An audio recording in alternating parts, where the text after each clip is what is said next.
औज़ुबिल्लाहिमिनश्शैतानिर्रजीम बिस्मिल्लाहिर्रहमानिर्रहीम। अस्सलामुअलैकुम प्यारे बहन भाइयों, अल्लाह पाक से दुआ है आपको सेहत व तंदुरुस्ती और आपके रिज़्क़ में कुशादगी अता फ़रमाए, आमीन या रब्बल आलमीन। दोस्तों, मैं आज आपके साथ अल्लाह ताला की तस्बीह बयान करना शेयर कर रहा हूँ।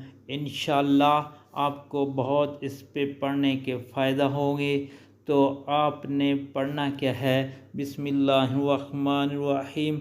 रसूलुल्लाह सल्लल्लाहु अलैहि वसल्लम ने इरशाद पाक फरमाया कि जो शख्स ये वजीफ़ा पढ़ता है, वजीफ़ा क्या है? बिस्मिल्लाहिर्रहमानिर्रहीम, सुब्हानल्लाहि वल्हम्दुलिल्लाहि वला इलाहा इल्लल्लाहु वल्लाहु अकबर पढ़ता है, तो इनमें से हर कलमे के बदले में इसके लिए जन्नत में एक दरख्त लगाया जाता है।